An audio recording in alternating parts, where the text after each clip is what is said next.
बताइए आज के विषय में क्या कहेंगे। सर देखिए, आप जो ये सब बातें बता रहे हैं सर, दुनिया के किसी भी रिलीजन में सर साइंस तो है ही नहीं। साइंस को तो आप बिल्कुल एक तरफ कर ही दीजिए। ना तो हमारे रिलीजन में है, ना ही दुनिया के किसी रिलीजन में कोई साइंस है।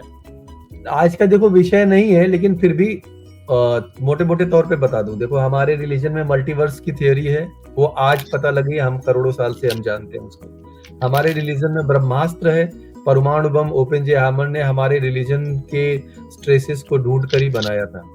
हमारे रिलीजन में जो है लाइव टेलीकास्ट की सुविधा महाभारत में थी, संजय ने लाइव टेलीकास्ट महाभारत का देखा था, आज हम लाइव टेलीकास्ट देते हैं, ये भी विज्ञान है।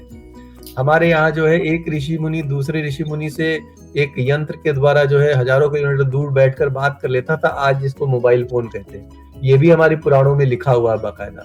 तो विज्ञान के अब एरोप्लेन हो गया, और भी तमाम तरह के पुष्पक विमान, ये सब, और तमाम तरह के हथियार, चिकित्सा विज्ञान में सुश्रुतु ने जो चीजें बताई हैं, और इवन जो है आधुनिक निषेचन जो होता है, आज जो सेरोगेसी होती है, ये सारी चीजें होती है, हर चीज हमारे सनातन में है। और वो तब से है जब साइंस को जो है अंधकार युग में थी, साइंस डेवलप ही नहीं हुई थी, तब से हमारे सनातन धर्म में वो चीजें हैं। ठीक है, तो ऐसा ना करें। One example is this: what you today you say atom, molecule. It came in Vaisheshika Sutra, and Vaisheshika Sutra is one of the branches of Hindu philosophy. Vaisheshika philosophy. Atom is there. I can show you. Paramanu is there from almost 600 BC. What do you think about that? Okay, चलिए sir, एक काम करते हैं, science को तो अभी एक तरफ रहने देते हैं। मेरे सर आपसे बस एक ही क्वेश्चन है। आज की जो स्ट्रीम है, आज की किस चीज पे आप डिबेट कर रहे हैं? आज की स्ट्रीम वाल्मीकि रामायण में से कोई अगर प्रश्न है आप पूछ सकते हैं, और माता सीता की उम्र के विषय में लोग जो है बहुत ज्यादा अनर्गल अपलाप करते, तो आज मैंने बहुत सारे सबूत दिए हैं। बालकांड सर्ग 20 से लेके ऑलमोस्ट सर्ग 20 से लेकर सर्ग 77 तक पूरा बालकांड का जो है हमने नट्स एंड सेल्स में बता दिया है, पूरी कथा बता दी है, और बता दिया है कि किस तरह से माता सीता की उम्र 6 साल तो हो ही नहीं सकती है, वो 18 साल की थी शादी के समय। जी नहीं, देखिए, मैं इस पे सब कुछ कहना चाह रहा हूँ। देखिए, आज से हम 50 साल पहले की अगर बात करें, कॉन्स्टिट्यूशन आने से पहले की, तो हमारे यहाँ क्या होता था कि एक बाल विवाह टाइप का होता था, लेकिन वो ऐसा होता था कि जिसमें जैसे लड़के की और लड़की की उम्र दोनों की ही लगभग 9 साल 12 साल ऐसे रहती थी। फिर बाद में गोना होता था, फिर वो बाद में अपने ससुराल जाती थी। तो हम इसको ये तो अभी बीच में, ये परंपरा तो अभी बीच में थी, हमारे धर्म का हिस्सा नहीं रही है। धर्म में कहीं नहीं लिखा हुआ है। लोगों ने, ये जानते हो कब हुआ था? जब विदेशी आक्रमणकारी आए और हमारी बहन बेटियों को उठा ले जाते। जैसे पाकिस्तान में आज भी लोग 12-12 साल 10-10 साल में अपनी बच्चियों की शादी कर देते, नहीं तो अगर बड़ी हो गई तो मुसलमान आतंकवादी कट्टरपंथी उनको उठा ले जाते हैं, धर्म परिवर्तन जबरदस्ती करवा देते हैं। तो वही मजबूरी तब हमारे साथ थी, तो ये होने लगा था। उत्तर प्रदेश में आज भी रात में शादियां होती हैं, जबकि सनातन धर्म में रात में मंत्रोच्चार करने का कोई प्रावधान नहीं है। अब वो परंपरा बन गई है। पहले छुप के रात के अंधेरे में शादियां कर लिया करते थे लोग, ताकि जो है इन लोगों को पता, शादी होती थी तो बहु बेटियों को उठा ले जाते थे मुगल।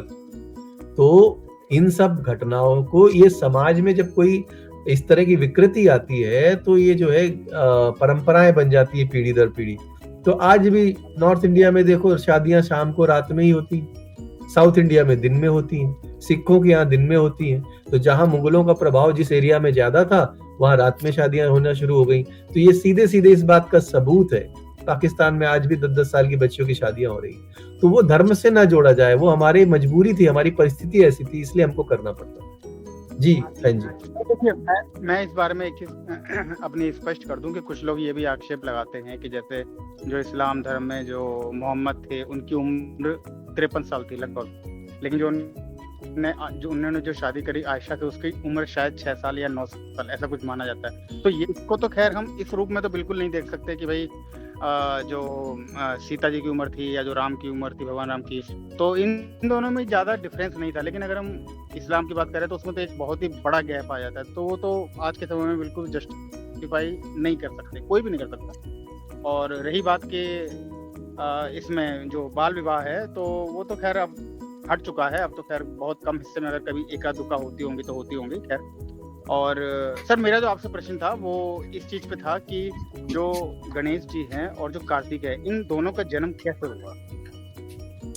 देखिए आज का ये विषय नहीं है, मेरी पूर्व की स्ट्रीम्स देख लो, गणेश जी पर स्पेसिफिक मैंने 2 स्ट्रीम्स करी हुई हैं, 2 भागों में, वो पूरा आप देख लेना। उनका अवतरण हुआ था, उनका जन्म नहीं हुआ था, और वो मनुष्य नहीं थे, सच्चिदानंद विग्रह हैं, और इस प्लेनेट में उनका जन्म नहीं हुआ था, उनका जो है अलग ग्रहों में हुआ था। ये हमारी मैथुनीय सृष्टि है, यहाँ पर हम पंच विकारों से युक्त होते हैं, लेकिन जो देवी देवताओं के धाम होते हैं उनका कार्य स्वरूप, कारण स्वरूप और कारक स्वरूप होता है। 3 स्वरूपों में उन शक्ति पुंज के, शक्ति के केंद्र के रूप में होते हैं, और वो केंद्र उनकी उत्पत्ति होती है या उनका अवतरण होता है, उनका जन्म नहीं होता है। बायोलॉजिकली जैसे हम मनुष्य जिस तरह से जन्म लेते हैं वैसा उनका कोई प्रकरण नहीं होता है, इतना मैं बता दूं। बाकी वो पूरी स्ट्रीम देख लोगे तो आपको पता चल जाएगा। आज के विषय में बात करते विषयांतर हो जाता है तो फिर दर्शक मुझे मेल करते हैं कि आपकी स्ट्रीम में देखने कुछ आओ और जाते जाते कुछ और हो जाता है। आज के विषय रामायण से कोई प्रश्न है आपका? रामायण से कोई प्रश्न हो तो कर लीजिए। तो रामायण से ही देखिए, मैं आपको बताता हूँ, मेरे प्रश्न थे रामायण पे। 1 मिनट आप रुकिएगा। सीता जी का जन्म कैसे हुआ? सीता जी का जन्म कुंभम से हुआ था, यानी निषेचन से हुआ था। सीता जी का जन्म जो है जो कुंभम निषेचन होता है उससे हुआ था। उनकी दूसरी पत्नी थी जनक जी की, उनसे जो है वोम्स लिया गया था, उनके अंडों को लेकर एक कुंभम में निषेचित किया गया था। ये विधि जैसे आज सैरोगेसी होती है ना, जैसे वो होती है लाइक टेस्ट ट्यूब बेबीज होते हैं, वैसा सिस्टम था। वो मैंने प्रूफ किया है पहले भी, ठीक है। जो घड़े का प्रकरण आता है कि उनका जन्म घड़े से हुआ, वो हाँ बिल्कुल वो सही है, वो सही है। उनकी मैं आपको दिखाई देता हूँ, सांच को आंच क्या, मैं स्क्रीन शेयर करके दिखा देता हूँ, डोंट वरी। अद्भुत रामायण ना? नहीं उसमें श्रीमद् देवी भागवत में पूरा दिया हुआ है कि कैसे उनका जन्म हुआ, क्या हुआ, पूरा प्रकरण दिया हुआ। हाँ, सीता जी के जन्म के विषय में देवी भागवत में दिया हुआ। 1 सेकंड होल्ड करो, मैं निकाल रहा हूँ। ओके निकालिए। हाँ, मैंने निकाल दिया है, मैं स्क्रीन शेयर कर रहा हूँ। सीता जी के जन्म और कुंभ का प्रकरण मैंने तो रामायण में। देखिए आप सब लोग मत बोला करिए प्लीज, एक एक करके बात करो। हाँ, देखो सीता जी के जन्म की कथा है बालकांड के सर्ग नंबर 1, मतलब बालकांड के 66 सर्ग के 15वें श्लोक में क्या है? वीर सुलकेति में कन्या स्थापिते यम योनिजः भूतलाद तथा वर्धमानाम ममात्मजम। यानी वो कह रहे हैं कि वीर सुलकेति, राजा जनक की कोई संतान न होने कारण उनकी पत्नी का गर्भपात बार बार हो जाता था। अतः उन्होंने टेस्ट ट्यूब यानी कुंभम रूपी उपकरण में अपनी दूसरी पत्नी योगिनी, ये दूसरी पत्नी योगिनी कहाँ है? धन्या प्रिया द्वितीया तु योगिनी जनकस्य च तस्या कन्या महालक्ष्मीर नामना सीता भविष्यति। यानी दूसरी पत्नी योगिनी थी, राजा जनक की दूसरी पत्नी का नाम योगिनी था। ये जानते हो कहाँ है, कहाँ लिखा हुआ है? ये प्रकरण मिलता है देवी भागवत में, शिव पुराण के पार्वती खंड में। देवी भागवत में भी यही सेम श्लोक है। तो शिव पुराण पार्वती खंड श्लोक संख्या 29 क्या कह रहा है? योगिनी, ये योगिनी है राजा जनक की दूसरी पत्नी। तो उनका अंडाणु लेकर कुंभम में निषेचित किया गया था। योगिनी के रज को अपने ओज से निषेचित करके एक कन्या उत्पन्न की, जिसे ऋषियों ने खेतों में एक कुटिया थी, खेत में कुटिया यानी लैब बनाकर 9 महीने तक पोषित किया। और इसके कई उदाहरण मिलते हैं। अब कैसे किया ये देखिए, हमारे मंदिरों में उकेरा गया है। ऋग्वेद अध्याय 2 सूक्त 18 श्लोक 2 में ये पूरा का पूरा जो है प्रकरण मिलता है, किस तरह से जो है टेस्ट ट्यूब भी बनाए जाते हैं। ये श्लोक भी ऋग्वेद का ही मैंने लिखा हुआ है। अब यहाँ देखिए, ये जो गर्भगृह होता है ना मंदिर का, मंदिर के गर्भगृह में देखो ये ऐसे कुंभम बने होते हैं, हर गर्भगृह में मिलेगा। उसमें देखो खाना डालने के लिए और वेस्ट निकालने के लिए लीवर भी लगे होते हैं उस कुंभ में। ये देखो ये लीवर लगा है। एक तरफ जो टेस्ट ट्यूब बेबी होते हैं तो एक तरफ लीवर लगा होता है खाना जाने के लिए, एक तरफ उसका वेस्ट निकालने के लिए लीवर लगा होता है। तो हर मंदिर में, ये कई मंदिरों के कुंभम में दिखा रहा हूँ, हर मंदिर में ऐसे कुंभम मिलेंगे। उसके बाद जो शुक्राणु का जो होता है ना, जो स्पर्म्स ट्रेवल करते हैं, उसका स्वरूप मंदिर में मिला है। हजारों साल पुराने मंदिर है ये, हमारे पूर्वजों को मालूम था कि ऐसे स्पर्म्स का स्वरूप होता है। उसके बाद कुछ दिनों बाद वही स्पर्म जब अंडाणु से मिल जाता है तो 2 भागों में विभक्त हो जाता है, फिर 4 भागों में विभक्त होता है, फिर धीरे धीरे वो जो है भ्रूण बन जाता है। ये देखिए, ये बड़ा करके मैं और दिखा देता हूँ। ये हमारे मंदिरों में ये कुंभम से जैसे बच्चा निकल रहा है, इधर ये माता खड़ी है, ठीक है। इसी तरह से आज अच्छा। टेस्ट में भी से ऐसे बच्चे निकाले जाते हैं, सेम प्रक्रिया है। देखिए आज के जैसे टेस्ट ट्यूब निकलते हैं ना, वही सेम प्रक्रिया हमारे हजारों साल पुराने मंदिरों में है। ये देखो, तो हमारे पास ये साइंस थी।